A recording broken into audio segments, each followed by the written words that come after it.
LEGO minifigures have the potential to drastically increase in value years after they release. However, the hard part is identifying which minifigure's worth will go up in value the most over time. So in this video, I will cover my predictions for 10 LEGO minifigures that could double their value within the next 2 years. Whether you want to invest in LEGO for the long term or you just want to make a quick buck, then you found the right channel. So subscribe, please.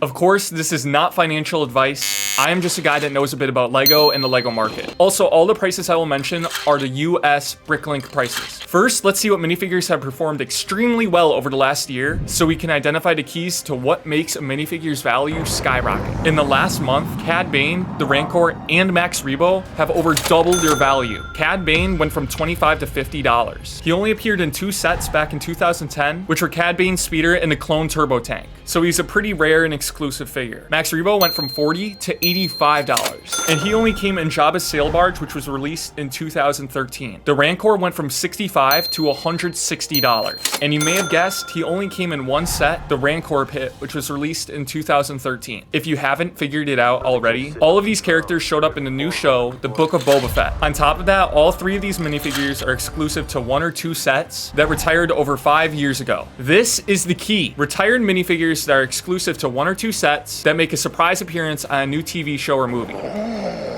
Jedi Master. Moon Knight is a Marvel Cinematic Universe show set to release on March 30th, 2022. I can't tell the difference between my waking life and dreams. As with all MCU characters, Moon Knight will start as a standalone character and eventually join a team. In the comics, Moon Knight was part of the Midnight Suns, which Blade was also a part of. Blade just showed up in the MCU Eternals movie, so it'd be reasonable for him to show up in the Moon Knight show here. Blade has shown up in 1 LEGO set, the Daily Bugle, and he currently sells for about $14. Stranger Things Season 4 finally releases on May 27th. Arguably Stranger Things' most iconic character, the Demogorgon, will certainly be making another appearance in Season 4. Currently, there is only 1 LEGO Stranger Things set, the Upside Down, and the most desired figure in the set is the Demogorgon. Additionally, LEGO's website says that the Upside Down set is going to retire very soon. It is the perfect storm for the LEGO Demogorgon to increase in value. As of right now, you can get the Demogorgon for $25 USD.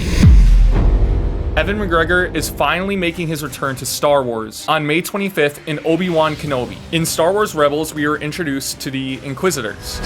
A fight that might be worthy of my time. The Empire used this elite fighting force to hunt down lost Jedi. Now, I know that the new Kenobi trailer actually showed the Inquisitors, so this isn't much of a prediction anymore, but when I was doing the research for this video, that hadn't been revealed yet. The trailer showed the Inquisitor. At the time of my research, you could get him for $40, and you could get his entire set for $70. After that trailer, the Inquisitor is selling for $120 on Bricklink, and the cheapest set is $200.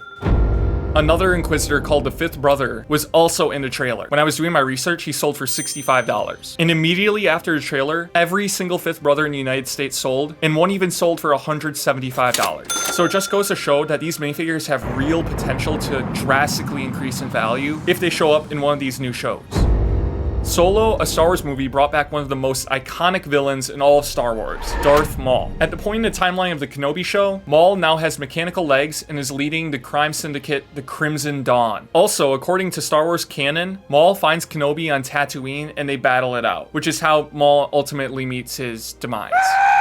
Maybe Kenobi will show this fight in live action. Also, if you pay close attention to the Kenobi trailer, the Duel of Fates music is playing in the background, which is the same music that plays when Obi-Wan Kenobi fights Darth Maul in Episode 1, The Phantom Menace. Now, Darth Maul has tons of variations in LEGO form. However, one version stands out from all the rest. The Darth Maul Polybag is the most exclusive of all the variations of Darth Maul, and he is currently the most desirable Darth Maul minifigure. If you want to buy him, he's $42. Even if he doesn't show up in the Obi-Wan Kenobi show, he's a huge Star Wars character, and I'm sure he'll come back at some point in future shows or movies. After Cad Bane's appearance in the Book of Boba Fett, it begs the question, what other bounty hunters are going to show up in the Kenobi show?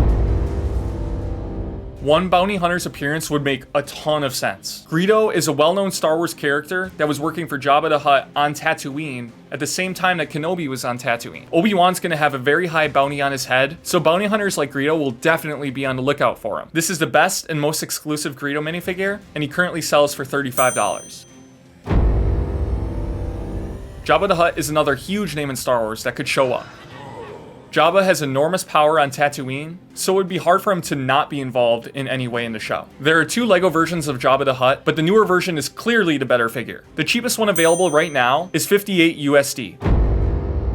Another new show, Ahsoka, is set to release in spring 2022. It has already been confirmed that Sabine Wren will be a main character in the show. If you're unfamiliar with Sabine Wren, she was a human female Mandalorian warrior and a revolutionary leader during the early rebellion against the Galactic Empire. There are 2 versions of the character in LEGO form. The cheapest of the orange-haired version is $17, and the cheapest bright green-haired version is $12.